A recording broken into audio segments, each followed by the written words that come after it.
Broadcasting Center. Welcome to the new JFK Show number 73. Our show is such a success that we had many comments on the video, on the YouTube video, that they said we needed more. So we had to have Robert back one more time. So we're going to talk about Zfilm alteration. We've got Larry Rivera, who's going to bring new research. Now, let me just tell everyone who doesn't happen to know. No one beats Larry Rivera when it comes to new JFK research. It's as simple as that. So we're happy to have, in my mind, the top researcher who's most active. They have a lot of great researchers. This guy is digging in right now, day and night. So welcome to the show, fellas. We've got Don Fox. We've got Chance in the engineer's chair once again. We're going to have Larry Rivera, and we've got Robert Morningstar. So he's got a slideshow to give us, and we're going to turn it over to Robert. Go ahead, Robert. Hey, thank you very much. Thank you very much. When it comes to the Zapruder film, I'm the proponent of explaining the alterations in terms of psychology. I call it Gestalt editing. One of the things that I studied in college, in which I chose to specialize, is Gestalt psychology, which is the psychology of human perception.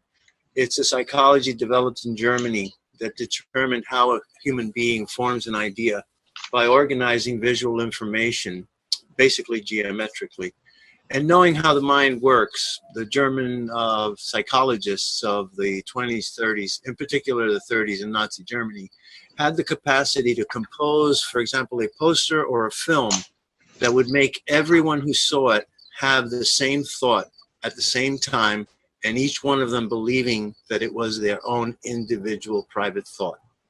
Okay, that's the basic mind control apparatus. To show you an image, to show an image to a million people, and all of them having the same reaction and thinking that it's their own personal reaction rather than the manipulation of their senses.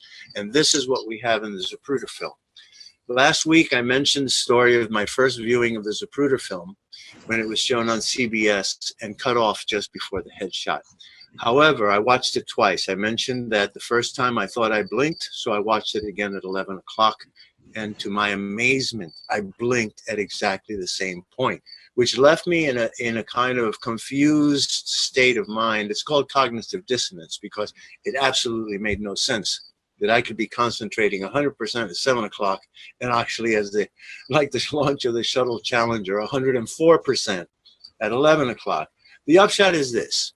They covered up these three frames in 1969 when they showed the film for the first time on CBS. These three frames were blacked out by a black frame. So the film had the effect of making me think that I blinked because I didn't perceive the black frame. It took 30 years for me to find that copy of the Zapruder film and find this section blacked out. Why? Because they didn't have the courage to show this to the American public, even on television, for fear that somebody with fast eyes, which is what I describe my vision as, not just sharp, acute, quick. What I'm going to do here is explain to you how the optical illusion was created, that the car did not stop, and that in fact it accelerated. In these three frames, you'll see splice marks. I marked them. See 207, splice mark, right across the border of the sign, and in a horizontal form. Notice that it is not exactly at the halfway point. Then we have the second frame, Z212. Now you see a jump Z207 to Z212. And this is because they admitted then that the film had been damaged and frames had been lost here. They claimed only 5 frames, but that's a farce. What actually happened took a lot more frames than just 5 damaged frames. But here is where the illusion was created. Knowing the principles of Gestalt psychology and physics and how the human being's eye perceives motion, they were able to reverse the principles of Gestalt psychology and reverse engineer this film into fooling us all for 30 years that the car didn't stop, the car accelerated, was one smooth flow, no interruption. Well, that is total farce, falsehood, and any of the testimony of the witnesses all describe a near stop and a complete stop. So let me explain to you how the illusion of continuous motion was created. If you're moving in a fast-moving vehicle, especially a high one, let's say a train, and you look close by, you'll see the terrain moving by very quickly, almost in a blur. Look a little farther away, and you may even see the area. I'm thinking about running on a train through the countryside. It kind of looks like it moves around in a circle. And if you look far away, you see that everything is moving very slowly. So things that are near move very quickly. Things that are far move very slowly. Well, knowing this principle of human perception and actual reality, they were able to fool our peripheral visions by moving the porch. They cut out a section that they didn't want us to see, which is probably President Kennedy lurching up in the seat. William Newman said he saw him hit and stand up as if he was going along with a gag or something. Zapruder said he saw his head pop up above the sign. You see Jackie's bonnet there. You don't see Jack. So Jack, for his head to rise above the level of the sign for Zapruder to see it, had to have lurched up in his seat, which is quite credible if somebody shot in the back, which is the shot between the shoulder blades. That was the first shot. So they delete this, lift and drop, while the car is stopped. And by slicing the film here, removing, I estimate, several feet of film in that action, they interposed a partial frame in the second one where you see Z212. Notice that the corner of the porch, which is aligned with the sign in the first frame, the corner of the porch is aligned with the tree trunk, the base of the tree trunk. You see the tree on the right in the first frame? Well, that tree trunk is now right over the flag. You see? And the effect in keeping the porch where it is, removing several feet of film, the car looks like has lurched out. It has accelerated, but the acceleration is false. In the first frame, you see 2 headlights, the far left headlights, and a piece of the flag. In the second one, you see the entire grille in 1/18 of a second. No car could move that fast in 1/18 of a second. But the illusion of continuous motion is created by the juxtaposition of the porch, the trunk of the tree, and the flag. Now, this is how it works in terms of Gestalt psychology. When we look at the first picture, we organize the information of that picture on a horizontal line and on a vertical line. This is how we have ground, horizon, we have sky, and we have ground. So your eye is used to this. And in this configuration here, geometrically, you see that the line of the porch is aligned with the right signpost, the upright, and the tree is on the right side. These are parallels. We have these parallels, the sign, the porch, the tree. In the second frame, which is artificial, we have the porch, the tree, the flag, which has preserved the vertical line, the vertical reference that our eyes are seeing in frame Z207. However, the bottom has been shifted. The sign has moved rapidly to the left. The car has accelerated, apparently, but it really hasn't. It's creeping, it's crawling, and the creep and the crawl has been removed to make the whole grille jump out and fool us into thinking that that's acceleration. But this is not complete. In the next frame, more of the car has emerged, but the porch has been slid back to where it belongs. You see? In the third frame, the corner of the porch is aligned with the upright of the sign, and the tree is back in place and slightly behind the flag. These 3 frames demonstrate the greatest example of mass mind control that the world has ever seen. Do you understand, gentlemen?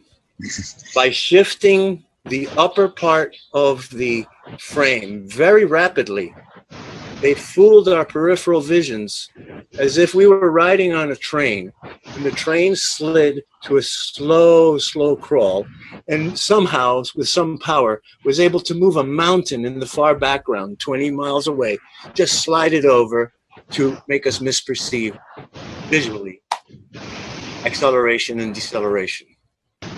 All right, Robert, you were saying that someone had admitted that there were a few frames that were damaged or lost.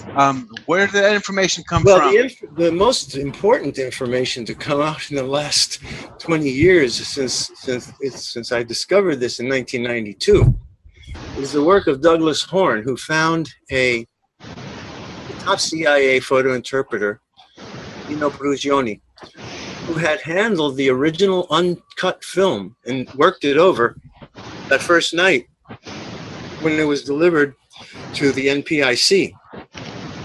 I recommend Douglas Horne's work on YouTube. He explains it completely and fully. He has the whole chain of possession and the splitting of the film and the reproduction of the film and the sending of the film to Rochester to be processed, 2 sets of CIA agents handling the film,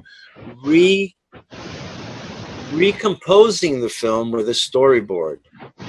And in Mr. Horne's excellent 6-hour documentary, the 5th part, I believe, is his Zapruder film, he has found storyboards. He got them. And if you look closely, the storyboard has photo, photo, photo, photo, and in between it says 40 frames missing, 44 frames missing. This is to give you an idea of the magnitude of the deception. 44 frames, if it were 18 frames per second, you're talking about more than 2 seconds there. Right? Hey, would now be a good time to play the Zfilm? Oh, great, sure. Okay, we'll have Chance roll the Zfilm here. Anytime.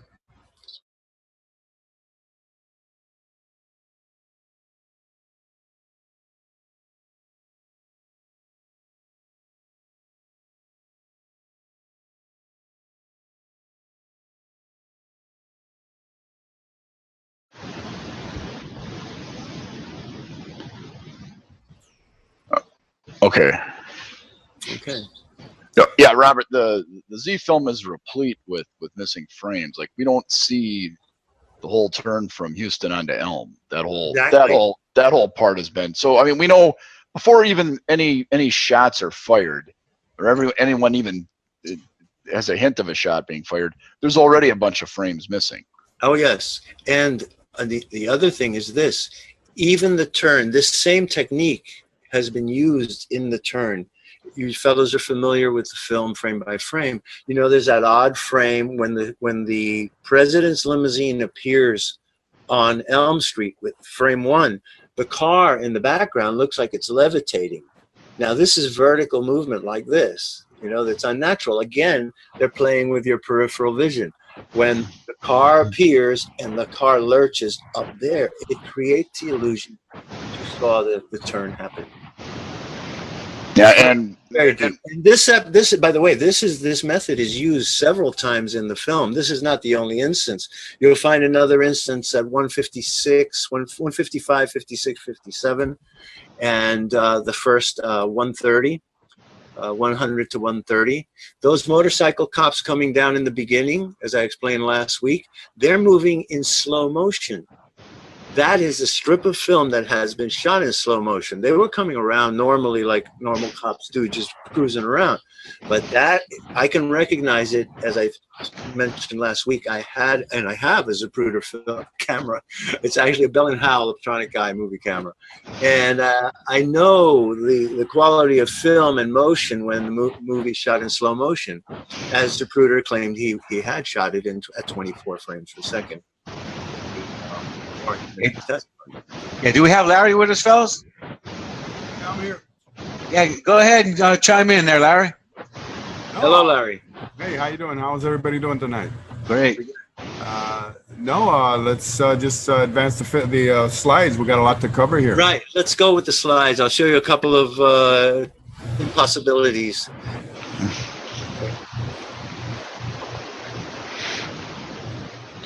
We're going to go through the series of slides. These slides that you see here have been removed, actually, in the collection that John Costella has put on his website.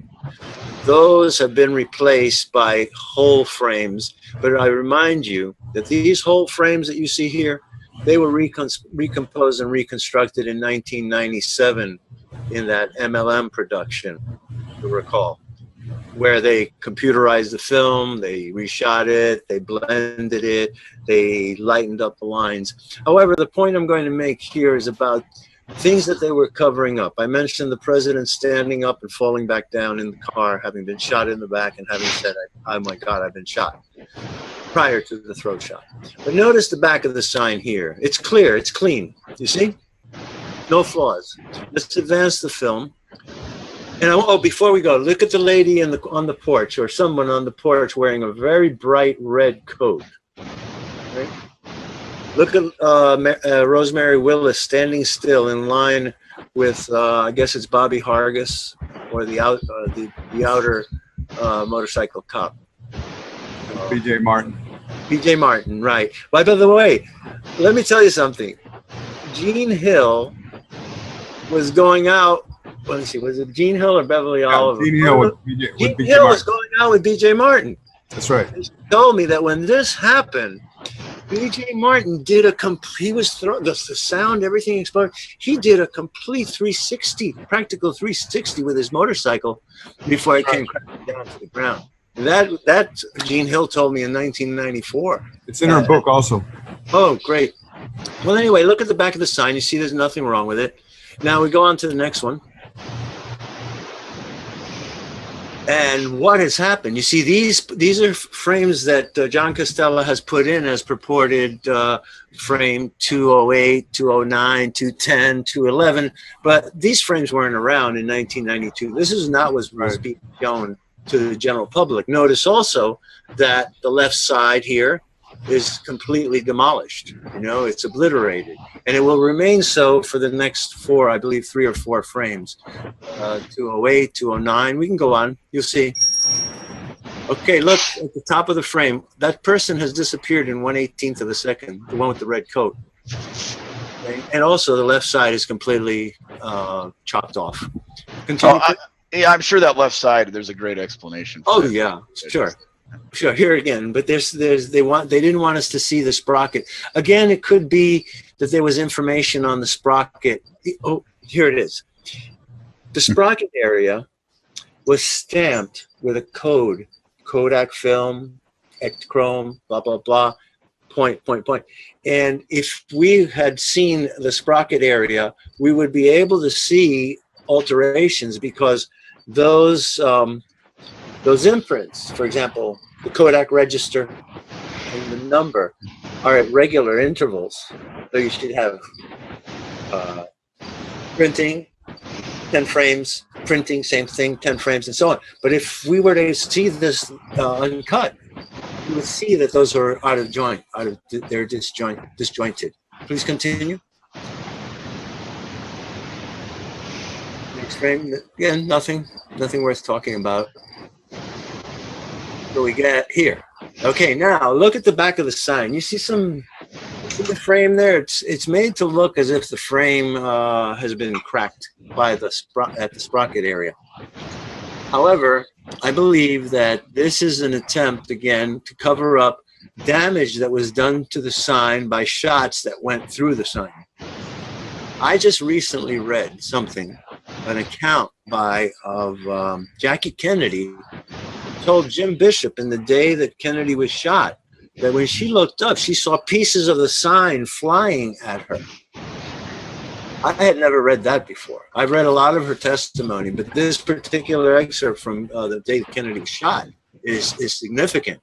Let's go on to the next frame. I've heard there's a school of thought that whole sign was inserted. Well, yes. Well, obviously, as a lot of doctoring has been done. I showed you the principal doctoring, which lasted till 1997. So 34 years before they got their hands and digitized it and were able to kind of smooth it out. But right now we're doing pretty well. We can see what's happening. One of the arts of Gestalt psychology is camouflage, right? So how do you camouflage a shot, a break in the back of a sign? Oh, you make a few more scratches and make people believe that they were scratches. Continue, let's please. Okay. Again, look up there, nothing, no one in a red coat. And this is supposed to be from 207 to, where are we now? About 213, 212. 212 is what it comes back. Okay, so I would say 213. So in just 1/3 of a second, the person with the red raincoat at the top is just gone. It's impossible for a human being to move that quickly. Continue, please. And now look at what we have in the sign. Do we not have a hole in the sign? Let me tell you something else about this. This has been doctored already and tampered with, because that trail, which was the first quote unquote vapor trail that I found in the original copy of the Zapruder film, a copy of which I have, which I negotiated with Silverberg, the lawyer, James Silverberg. Back in 1993, I negotiated and I got a copy of Zapruder film, officially, legally, so I could use it in my lectures. That trail is white. This has been darkened using Photoshop.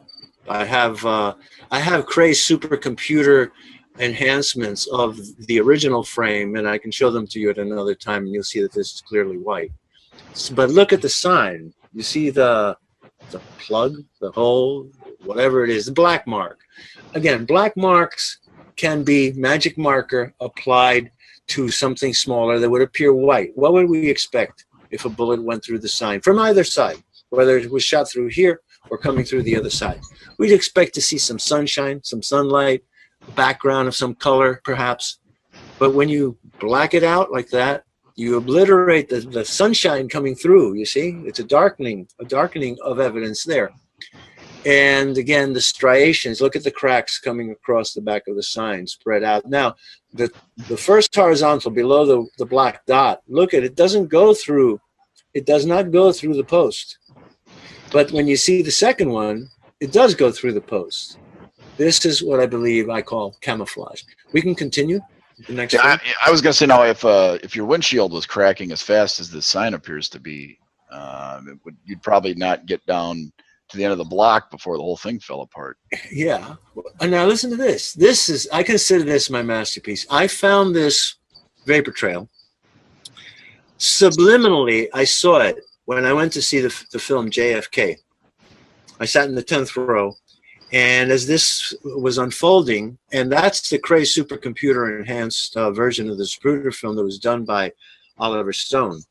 And Oliver Stone and his producer called me in 1992 after I notified the screenwriter of a theory that I had of looking for not vapor trails. I was looking for infrared trails and tracks that could have been found in the Zapruder film using infrared videography. That was my theory.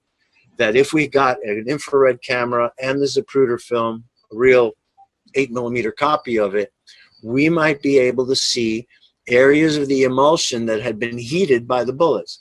Lo and behold, little did I realize that the information was there. And I actually found this vapor trail when it was a tiny, tiny section of frame. I had all of frame 295, and it was going, and I saw this little wispy cloud appear between 294, 95 it was there, 95, 96 it wasn't. So I said, you know, this could be what we're looking for. So when I got the Cray supercomputer enhanced version of it, and I went to Sony Corporation, imagine 1992, 93, a digital printer was not very common. So I had to go to the Sony Corporation here in New York, and I asked them for their help and paid them for the work. And this is the in-shoot and the vapor trail. Now, if you take Z295 and line this up, you put a ruler on that vapor trail, and you'll see it goes directly to Conway. Now, this is a more recent discovery. That black dot in JFK's head, which is, you know, the point of deflection. This shot was described by Secret Service man Glenn Bennett, whose testimony was that he saw the president's shot high right side of the head. You see, I think that this is what he was talking about. It was not a full in-shoot. I call it a billiard ball shot, a ricochet, but apparently some damage was done. You see this little dot? Imagine if that little dot were red, how this would look. And I have actually done it. I don't show it publicly, but that's what I believe this is. So this is the first and the foremost vapor trail. This proves conspiracy beyond the shadow of a doubt, because this happens at Z295, a full second before Z313. See, that's 1 second. And again, we know it would take Oswald 2.5 seconds to do the bolt action and reset. Of course, it's a ludicrous theory that anyone could possibly do it. I would like to mention that Walter Cronkite's first words, which I've just been reviewing by going through the November 22nd broadcast of CBS, was that the president was killed in a fusillade of shots. A fusillade of shots does not mean one shot, then another shot, and then another shot. The other testimony that we have to pay attention to, and it's critical, a score of people said they thought they heard firecrackers. Now, if you guys know firecrackers like I know firecrackers from New York, Chinatown, they don't just go pop. They go pop, pop, pop, pop, pop, pop, pop, pop. Right? Yeah, automatic gunfire. There was reports of automatic. Exactly. That was my thesis, you know, that this was automatic gunfire. And I had the privilege, gentlemen, this work has taken me around across the country, around the world. And I actually met Jim Wright in 1994 in Chicago. Congressman Jim Wright, who was in the motorcade, was there, and I went up to him, and this was my idea that automatic weapon fire had been used. And I approached him, and he was quite affable, and he had given a very beautiful memorial to President Kennedy of his memories of that day. And so I said to him, Congressman, I have this theory, and I'd just like to ask you a question. You heard the shots. How many shots did you think you heard? 3 more? Just, at least 3. Okay, so he's being a diplomat. At least 3. And I said to him, Congressman, from what you heard, do you think any of those shots could have been automatic weapons fire? And he paused a moment, and he looked at me, and he considered whether he was going to say anything. Like, you know, he sized me up, and then he said, well, yes, some of it could have been automatic weapons fire. And that was it. I shook his hand, and I thanked him, and I walked away. Okay, that was 94. That's the same place where Dr. Crenshaw and I had a very extended conversation where Dr. Crenshaw said to me, as I'm sure he said to many other people, and you've seen him, he said, Robert, the throat shot was no bigger, no wider than my pinky, you know, like that. And I saw Dr. Perry's tracheostomy. He was an artist. What you see in that photograph is the work of a butcher. Okay? So we can continue. I want to cover this. I think the next one, see, there's the one without the inset of the close-up See, the prior one, if you want to show it again, is a close-up of that little black dot. But it was only when I could get my really good computer software. Actually, I use a software from 1996. I don't use Photoshop. It's something so basic, but I've learned to utilize it well. We may continue. This gives you the feeling when you see that thing disappear. You get the feeling of velocity. Now, in the wide version of this, which I did not send to you, it's the, let's call it the CinemaScope. That trail in the upper part is visible as a segmented line. White cloud in the air, then that in-shoot, and then the out-shoot here. And I often lay a ruler down and just watch it go right into Governor Connolly. Okay, we may continue. All right, this is starting on frame 240. Yep. Where we clearly shows the well-defined faces of Jackie and Governor Connolly. Mm-hmm.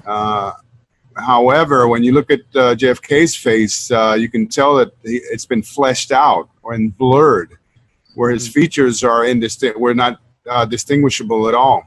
Mm-hmm. Now, if the attempted explanation where that Zapruder jiggled his camera in reaction to report, then why are the others not blurred as well? And Right. if we go on to the next slide, which is frame 258, you can see where JFK's features are clearly distinguishable, and the other the other two people that are in the limousine. And if Chance can go back and forth a couple of times here real quick, 240 and then 258, you look at JFK's features, and in this 240 slide of the Zapruder film, his face seems to have been blurred. So this is just something that we have recently discovered. I don't know if anybody has ever looked at this, but if you look at the prior slides of the film and after 240, this is the only one where this happens. And if you can quickly go on to the next slide, because we need to go through this pretty quickly here. This is I want to focus now on Officer Shaney and his position in the motorcade. Officer Shaney was right off to the limousine's right fender, and he's clearly seen here riding inside of the traffic line. And this is going to be very important as we go on here, because Officer Shaney, as noted by Beverly Brunson in 1968, you can see his reflections. If you go on to the next slide here, you can see his reflections clearly on the side of the limousine. Mm-hmm. And this is prior to the limousine disappearing behind the Stemmons Freeway sign. Okay, and as the limo emerges from behind the Stemmons Freeway sign, now we go on to the Alteration 6, which is the next slide, and this is the one image that is frozen in time that is so important to what we're going to discuss here now quickly, and it corresponds to Zapruder frame 255. Okay, and 255, if you look closely here, you can see Officer Shaney off to the right of JFK. He's within arm's distance. He can practically touch the president. Go on to the next slide. Yeah, right. This one right here. And this close-up of Shaney, I mean, it's unmistakable here. You can see that he's within arm's length of the president, and he's completely abreast of him. And the next slide, we have inserted, for comparison basis here, Zapruder frame 255 into the Alteration 6 photograph. And this is something that Beverly Brunson noted back in 1968, where Officer Shaney, there's two issues here. Officer Shaney is not seen in Zapruder frame 255. That's number one. And number two, the reflections that had been so clearly seen prior to the limousine disappearing at behind the Stemmons Freeway sign are non-existent now. Okay, so the next slide that we're going to show here is sort of a representation here that shows where Officer Shaney should have been in relation to frame 255. Okay, and it also shows another observation by Brunson regarding that blue ink that is present on the side of the limo. In fact, if you look around, even around the area of the windshield, the tint is there's also a presence of blue ink there as well. So in Brunson's research, she noted these things, and she right away, questioned the authenticity of the Zapruder film. And we're talking about 1968. That was before it was even available as a film. And she worked exclusively on based on images that she obtained from Life magazine, for example, and the which were in color. The specifically the November 29th issue of Life, and the images that were published by the Warren Commission, which were in black and white. But regardless, she was able to detect these anomalies here in the Zapruder film. If we go on to the next slide now, a Norwegian researcher by the name of Sverre Anskog created this composite, okay, where he inserted the figure of Bobby Hargis. What he did, he was messing around, probably with Photoshop, and he took the image of Bobby Hargis and he inserted him in approximately in the area where he thought that Officer Shaney should have been visible in Zapruder frame 255.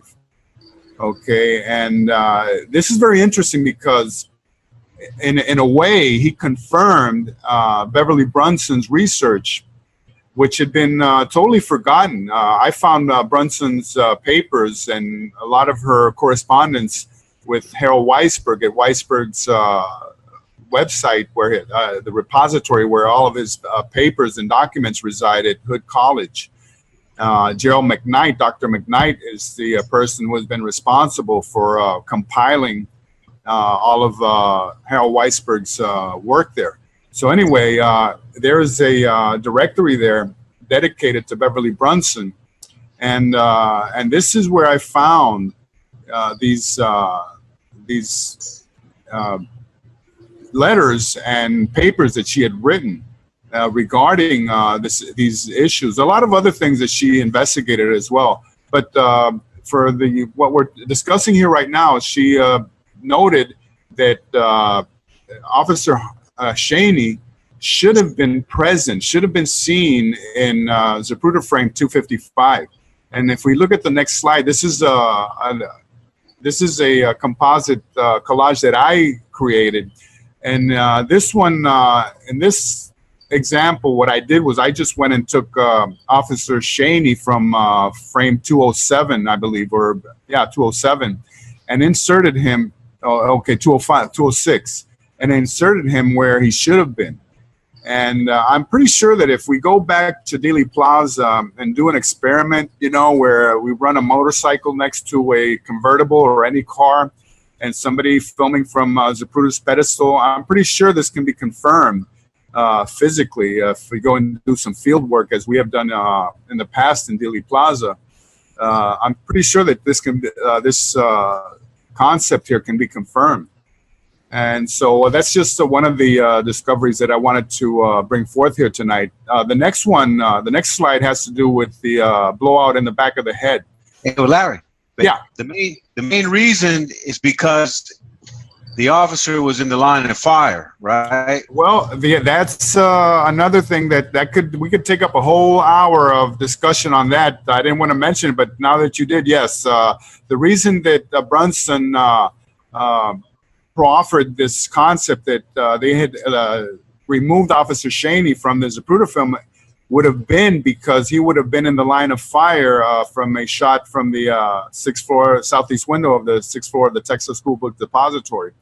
And she did a lot of research on that. For example, if you look at the reenactments done by the FBI for the Warren Commission, you will see that as the as the limo comes down Elm Street, they totally removed the motorcycle escort that should have been accompanying the motorcade, the limo. So that's just another thing that is the reason that why the Officer Shaney was removed from the Zapruder film. Now, this next slide is a drawing by Ida Docks, and Professor Fetzer has discussed this ad nauseum regarding the blowout in the back of the head, and I just wanted to revisit this real quickly here because this was just a drawing done based on supposedly an autopsy photograph. And the next slide here shows the back of the head as the president lay sideways. Okay, and the very next slide is where we have rearranged it in a vertical manner here, and we're just showing it here real quickly here to show what the Warren Commission and later on the HSCA showed, reported here what the back of the head looked like, supposedly, which obviously this would have been in line with a shot from behind that would have entered the back of the skull, okay, from a shot from behind. Okay, so, and then the next slide is another representation of that, and where they didn't even bother to show the entire head. Okay, now the next slide shows, and this has been published by Professor Fetzer in Murder in Dealey Plaza on page 174, and it shows the actual witnesses who saw the back of JFK's head and the position of the blowout. Now, these are doctors, and most of the doctors that were in Parkland, and also some of the people that actually witnessed the autopsy at Bethesda. Okay, so it was pretty clear that the blowout in the back of the head and the position of the blowout in the back of the head was. So then later on, the next slide shows what Dr. McClellan drew, and this has also been published by Dr. Fetzer in Assassination Science, I believe. No, I'm sorry, Murder in Dealey Plaza. And the next slide shows a drawing by Dr. Charles Crenshaw, and this is the one that was published in Assassination Science on page 415. And basically, what we're establishing here is that there was a blowout in the back of the head, and that this was irrefutable. It's irrefutable. There's just no way that so many people could have been mistaken about this wound on President Kennedy. Now, the next slide is frame 374, and this was the blowout in the back of the head as discovered by Professor Fetzer. And he has spoken about this many times, and he has presented this in many of his talks and presentations. And I just wanted to show it here because earlier this year, as we were looking at a very good copy of the Zapruder film and images from the Zapruder film, and that's the next slide coming up, we found frame 343. The next slide, please. Yeah, frame 343. And this frame shows Jackie reacting to what's going on. Okay, and the next frame, what I want to show here is her white glove offers the perfect background, which allows us to appreciate the magnitude of the blowout. Okay, I circled this and I sort of traced it out.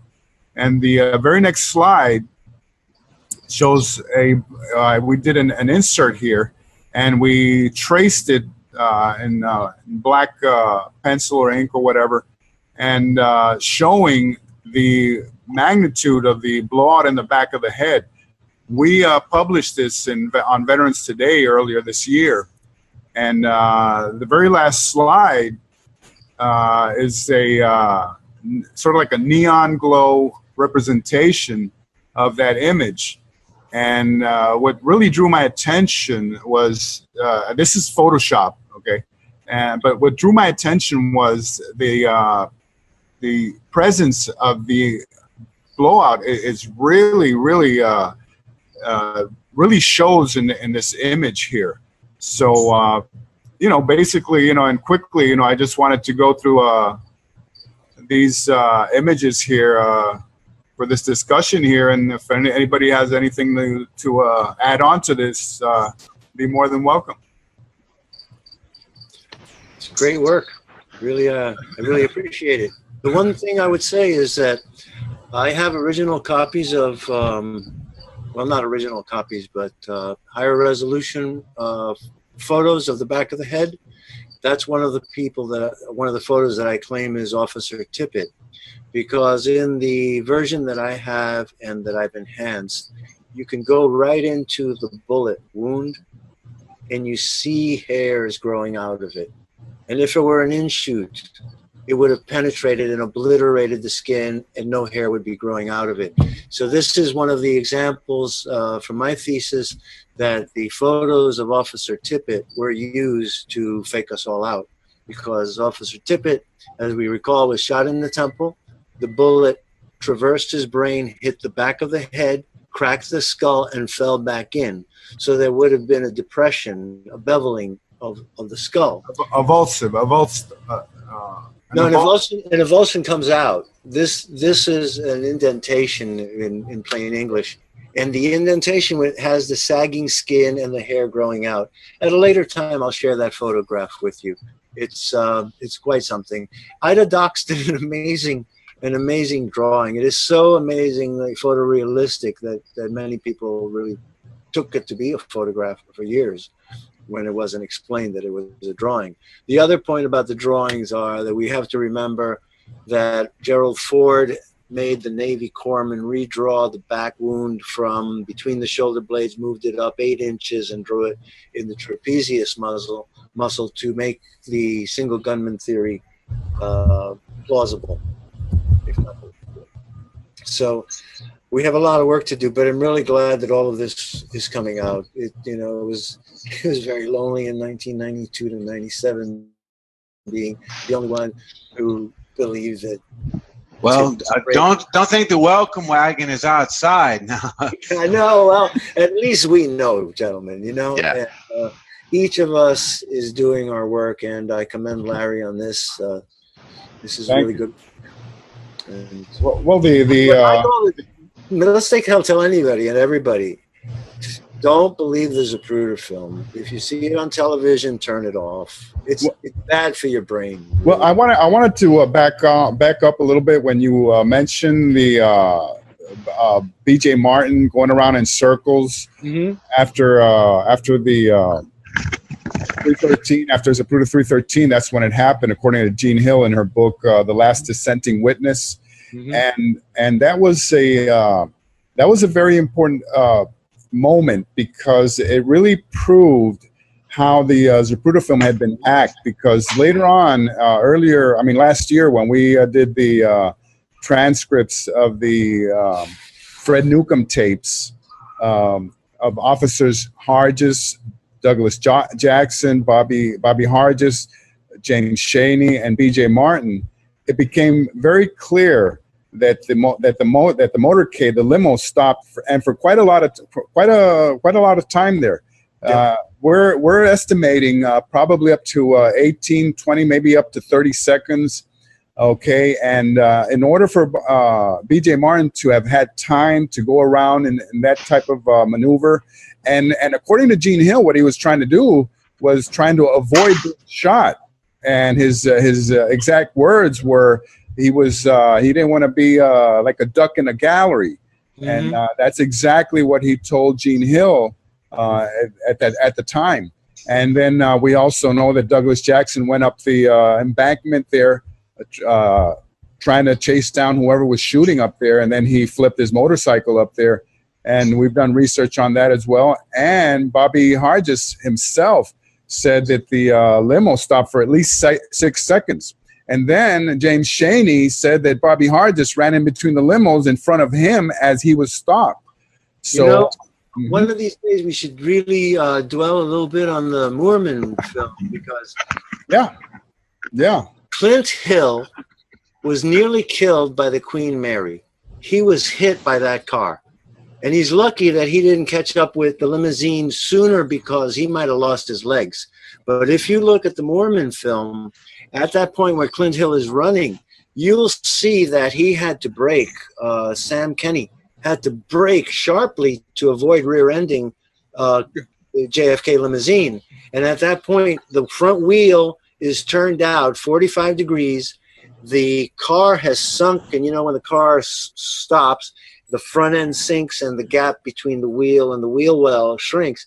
All of that is evident. And I swear, I think that Clint Hill got knocked down. I think you mean either the Much More or the Nix film. Much more. Right. Moorman.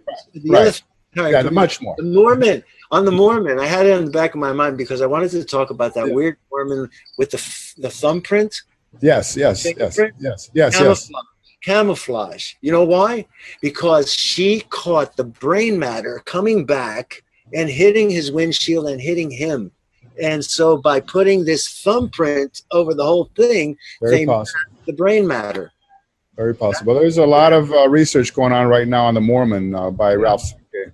Yeah. Thank you for correcting me. Much more, but also much more. How many times we sliced, and that's sliced in triplicates, in 3 sections. Yes. Amazing. Yes. So we now know that the motorcade, the limo, stopped for quite an amount of time there, and a lot of this research is really being propagated by researchers. For example, Douglas Horn talked about that tape that we did because Stavis Ellis also said in the Newcomb tapes that he was told by James Shaney that a kid picked up a piece of skull that had been blown over onto the infield at his feet. And we're pretty sure that kid was Joey Brem, Charles Brem's son, because the angle would have been exactly perfect to land at his feet. And Brem said he saw it coming right at him. That's right. And that a Secret Service agent who was in the Queen Mary picked up the piece of skull and just threw it into the limo before the limo took off, before the two vehicles took off. So we know that. And Larry, just to clarify for everybody, so this is a different chunk of bone than, like, say, the Harper fragment. Right. Well, that's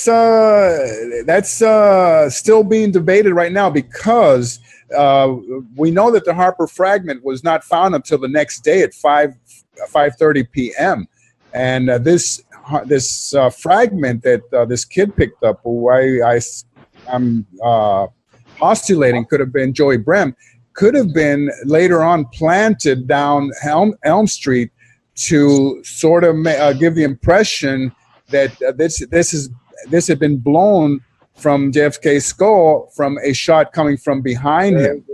So that's was still, and Dr. Mantic has looked at this, and it's still being debated. I'm pretty sure that some of this, is going to be clarified in the near future. But okay, so where was Brem's location then?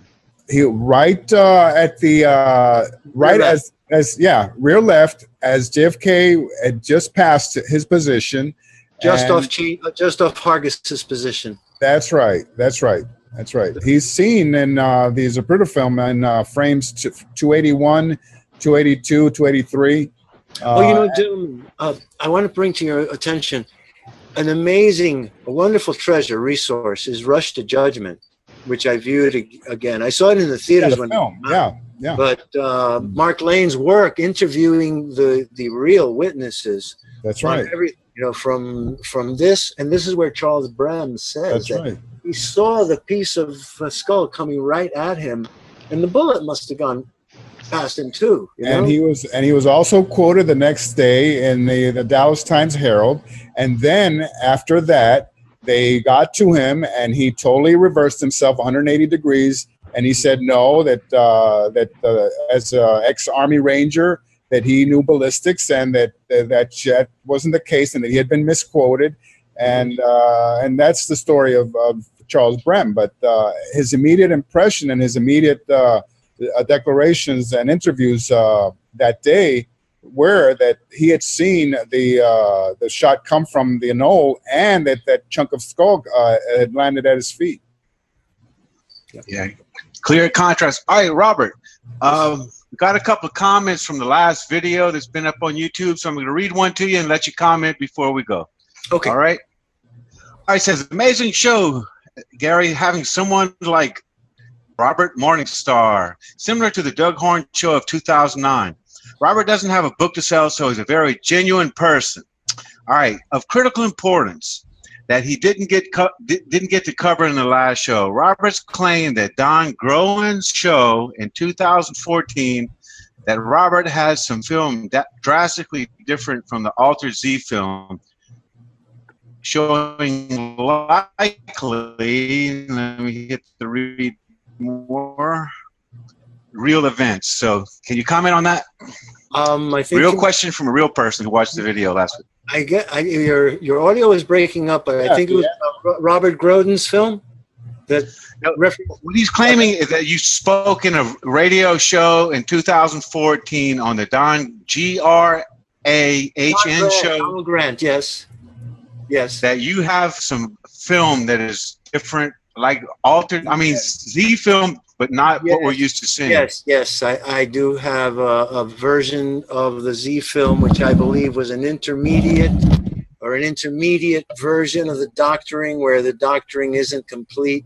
And I believe that it has certain number of frames that are not to be seen in the Zapruder films that we've been seeing. For example, one of the shots, when it opens up his head, a flap of skin goes straight up. And this is more in concert with what Mr. William Newman said to me. Mr. William Newman said that he said it took his ear right off. And I said, no, you made a mistake. It was a fragment going off. You thought it was his ear.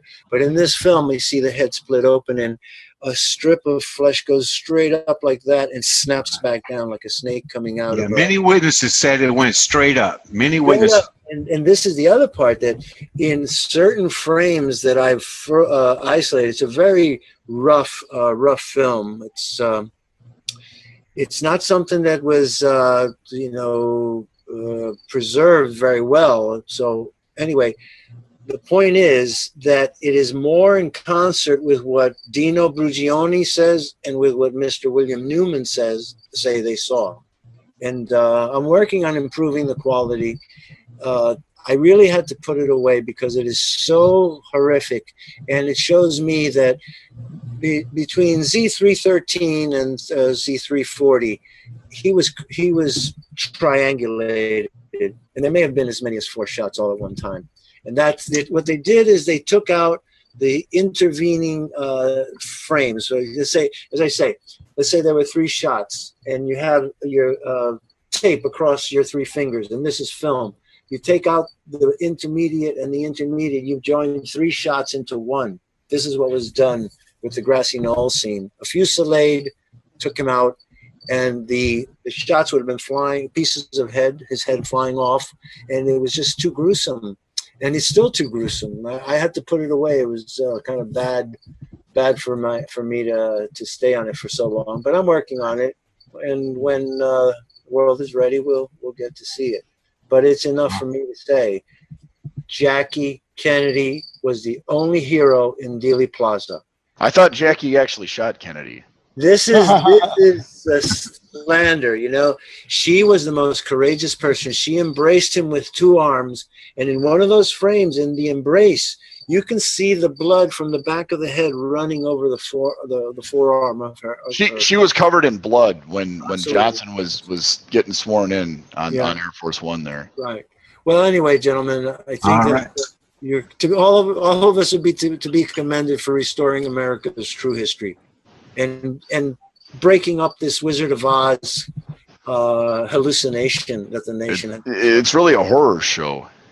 It is. That's why I say to people, you know, don't be fooled by the Zapruder film. Pay attention to the splices. Don't look at the president. Look at the background. Watch the splices go by. And once you've learned to see them, don't watch it again. It's bad for your brain. All right. We'd like to thank Don Fox, Larry Rivera, Robert Morningstar. We'll see you next week. This has been the JFK Show number 73. Good night.